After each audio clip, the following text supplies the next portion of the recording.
Hello and welcome to the Black Complementary Therapist. I'm your host Pauline and this is my podcast, and it is centered on the experience of moi to begin with, but hopefully expanding out to the experience of other Black complementary therapists.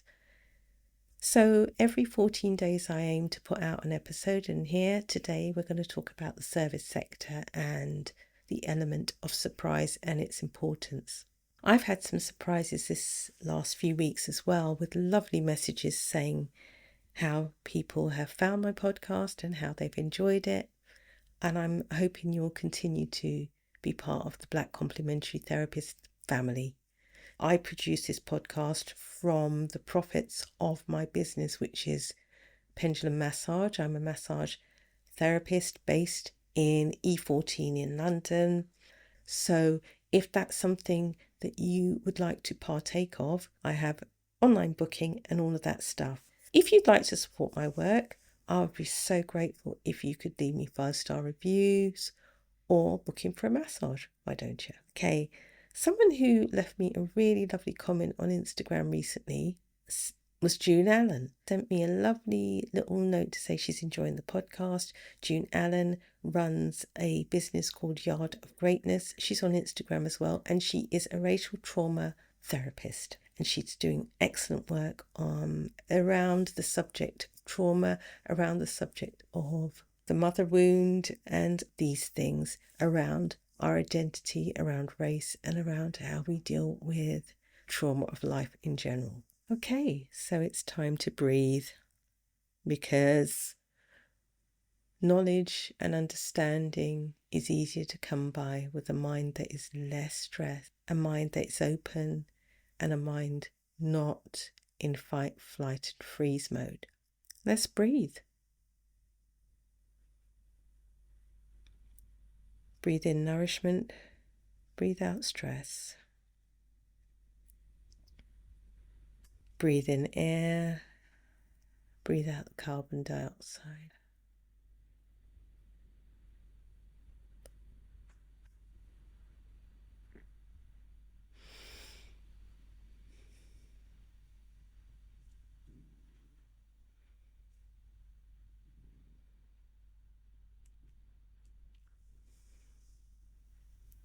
Great. Okay, so in this episode today, I'm going to look at the secret of customer loyalty in the service sector. That's the title of the book that I read by Vincent P. Manini, and it was released in 2015, this particular book, by the Business Expert Press. And I'm using this book as an inspiration within complementary therapies. And I think the key words for this are customer delight, customer services, service marketing, customer surprise. The service sector is a huge, huge sector, and it's one people come to for lots of different reasons, because they want to eat, because they want to be treated, because they need a service to be done to repair something or to make something, all of these things. So it is a very creative sector. It is a sector that is usually one-on-one. Because the service sector is one where customers know what good service is, it's important to think about how to stop that process of sleepwalking that customers often do when they get a service. So say, for example, I want to buy a veggie burger, and I want to buy a veggie burger that is exceptional and nutritious. Now, a regular veggie burger is not necessarily nutritious, but if I go somewhere and I want that, I want to find that the product is not only nutritious, but it tastes good. And what will get me going back is how it's sold to me. Not the product itself, but how it's sold. And that's the important distinction. If you go somewhere and you get that veggie burger and it's microwaved and handed to you on a piece of styrofoam, why is that going to be exceptional? However, if you go for a veggie burger and it's made on a gorgeous spelt bun, the maker of that burger tells you what's so special about it. The maker asks you what kind of deviations from the norm you would like on that burger. So what sort of toppings? Do you like it with a relish? When you get that burger, you're going to feel like wow, you're really ready for this burger. And then, this is before you've even eaten it. Then when you eat it and it tastes good, possibly outstanding, possibly exceptional, that is the point where customer loyalty lies. You will tell your friends, you will tell all and sundry about this wonderful burger. If, however, that burger was not exceptional, the service was not exceptional, you're not going to tell anybody. And worse still, you may even tell people it wasn't that great, it wasn't that exceptional. And there's a difference between customer loyalty and just being good. What you don't want is someone to sleepwalk through your experience. So if you go for that burger and it's okay, you eat it, it's done, the moment's finished. How do you create good service in complementary therapies then? That's not an experience that you walk through. Good service is about good quality assurance, hygiene and regulations are followed, and that you've got qualifications. Everyone can deliver a good service. You leave your course delivering good service if you follow the steps that your teacher gave you, and if you pass that test and know what to do with regard to all of those things. Of course you do. So many services do the above, many businesses do the above. So you go to, your acupuncturist, they do the things, they say, all done, they take the needles out, thank you for coming, do you want to book in for the future? Well, no one's going to rush and book in for the future if the service is just fair or good. What they come back for, what they're loyal about, is exceptional service. But how do you deliver that exceptional service? The secret of customer loyalty is the title. He doesn't keep that secret for long, though. Vincent P. Magnini tells you what the secret is. The secret is surprise. Simple as that. One word. Surprise. Okay, let's go into it. Many businesses do the above and the customers, like I said, sleepwalk through the experience. 4-star reviews will be abound, but why do that? Why not spot the element of surprise? Whatever that element surprise is, spot it and use it. Sometimes customers do stop you providing the element of surprise though. They do that by bringing their own stuff with them. Really annoying. They bring their own towels or they bring their own attitude, and they bring a sense that I know what good service is and you ain't going to provide it, even though I'm paying you for this moment now. So what do? They look around looking for fault or jumping over hurdles that really aren't there. Customers anticipating what comes next is the worst. Oh, could you work there harder? Oh, could you just do that spot for a bit more? Forgetting that perhaps there is an area to be balanced up a bit. Yes, we want to address the first thing they say. So they say you've got pain in the shoulder blades. Of course you're going to put the needles there. Of course you're going to massage there extra. But sometimes other areas can benefit from treatment too. That may be an element of surprise for them. So, surprise is overcoming the minefield of boring information. Simple surprise is delight by creating script deviations that cement customer loyalty. Boom, there it is. To overcome the minefield of boring information, simple surprise is delight by creating script deviations that cement customer loyalty. But how do you do that? You must be ready to delight and surprise your clients. So, if you've got a script, create a new one. Write your customer journey from start to finish. So, as far as you're concerned, the point of inception, where that client hears about you, is the point where you need to grab them. If they've heard about you, now they need to contact you. Do you have everything there ready for them to get in touch with you? You should do. So there should be a phone number or a website or something that leads them to you. How do they contact you? Can they email? Can they write? Can they phone you? Can they contact you on social media?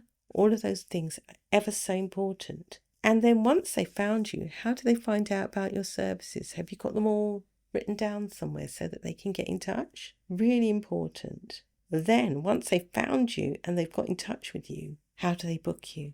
Can they easily pay you? Once they've booked their appointment and they know when they're getting to you, do you send them a reminder? Do you have directions on how to find you? Is parking easy? But this is London, and London is becoming a hostile environment for car drivers. So being able to pinpoint how people can get to you with the greatest ease without getting a ticket is paramount. Once they've arrived at via, whether it's public transport or local because they're walking or cycling or driving, then it's about your treatment room and the consultation. Each of these stages, from start finding you to inception, to getting through to you, to having a treatment, to leaving you, and what communications you send when they've left, are all points of entry for surprise. And building that into your treatment is so important. I read about a study from the Harvard Business School Review of 1990 written by Hart, Heskett and Sasser. I'll put it in the show notes, where they talk about surprise as an awareness of an unexpected and astonishing event. Oh, shock horror, astonishing. And they talk about surprise as being a physiological and an emotional response to things. So physiologically, your heart rate changes and there is an increase in blood pressure when there's a surprise and a physiological sense of arousal. Brain activity changes in this physiological sense of arousal and the pleasure centers light up. With this, there's a roller coaster effect, and the roller coaster effect is a dopamine release which focuses your brain whilst noradrenaline is released and excitement ensues. And with this, for a millisecond, for a 1/25th of a second, there is a sense of brain freeze. What happens during this brain freeze? It's what is going on? Surprise. It's curiosity. And this is the element where the feels are more intense, the memory is heightened, and at that moment of creativity in the mind, we think outside of the box because we are surprised. In that moment, that 1/25th of a second, we're like, wow, that is beautiful. That is surprise. Sometimes surprise comes in the most fascinating of ways. It is the element of surprise that brings people back and it makes them feel cared for. So how can you, in your complementary therapy role, make use of the element of surprise in your work? Like I said before, surprise can be anywhere in the customer journey. I know, for example, really good massage therapists who, when you go to their website, you can't book. You've got to do all manner of things. And you think, what the heck? Can I just book the treatment? And you can't, because when you go to the website, it says book now. You click on book now and it says, and then what comes up is a phone number. Whereas if you do that at midnight and you go through to the website and it says book now and you click on that and it says, yeah, what time do you want, mate? You're in, like Flynn. Of course you want to book for the next day at a sensible time that is available. If, for example, there's a time you can't have, obviously you're going to then ring, but otherwise you just want to book. So yeah, think about your customer journey from the moment of inception when they think about you. How can I find more about this person? I really want to know. They go on your website. Oh, there's about page. Ooh, you can book there. Ooh, they've got services. Yes, you're in like Flynn. Then from there, your customer journey, how they find you. Is your treatment room accessible? Is it close to public transport? Is there parking? If there's no parking, do they explain that? Where is the nearest park? All of those things you need to include. How you can be contacted. What sort of communications do you have? Do they have special offers? All of these things push their experience from average to good to surprisingly outstanding. We like that. So in today's show notes, I'm going to put the title of the book. Let you think about your ideas for signature treatments or signature services that you may want to provide that are exceptional and above and beyond what other people use. And I'd like to include all of those things there. Yeah, let's do that. So now I am going to finish up with something I thought would be particularly beautiful. We complementary therapists often work on our own. We often work one-to-one with people, And we give so much of our time and our energy, and we work hard in order to replenish that energy like the circle of life. So what we give, we do need to receive back. And because of this, I know it's really difficult sometimes to find that sense of ceremony in what we do. So when I found this particular resource from this particular person who has now passed away, I felt as though it was one of the most beautiful things that I had heard in the longest while, specifically for people who work with people through the act of service. That he was a Catholic priest I found interesting, and that he created blessings that humanists and everybody else could use if they wanted was even more beautiful. So, it's from a book called Amankara, and it's by John O'Donoghue. Do you know, I can hardly see this. Here we go, that's it. May the light of your soul guide you. May the light of your soul bless the work you do with the secret love and warmth of your heart. May you see in what you do the beauty of your own soul. May the sacredness of your work bring healing, light and renewal to those who work with you and to those who see and receive your work. May your work never weary you. May it release within you a wellspring of refreshment, inspiration and excitement. May you be present in what you do. May you never become lost in the bland absences. May the day never burden. May dawn bring you awake and alert, approaching your new day with dreams, possibilities and promises. May evening find you gracious and fulfilled. May you come into the night blessed, sheltered and protected. May your soul calm, console and renew you. I don't think there's much else I can add to that, but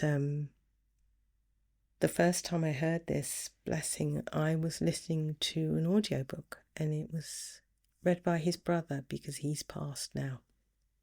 And I was on the escalator going down the station platform on the Elizabeth line. And I was a little bit tired. It was the end of a long day. But to receive that was wonderful. And it had me thinking that when your service is understood, of course, at times you may feel depleted. The whole point of work in an act of service is that at some point you are replenished. So I would consider any resource that replenishes you, that gives you ideas about how to continue on with something in a sustainable way, would be a blessing. So with that in mind, I sign off and wish you a wonderful week ahead and many points where you think, I can create elements of surprise to delight. Okay, take care. Don't forget, I love 5-star reviews and I love clients booking in. So one of those things would be wonderful. Take care and catch you in about 14 days. Bye.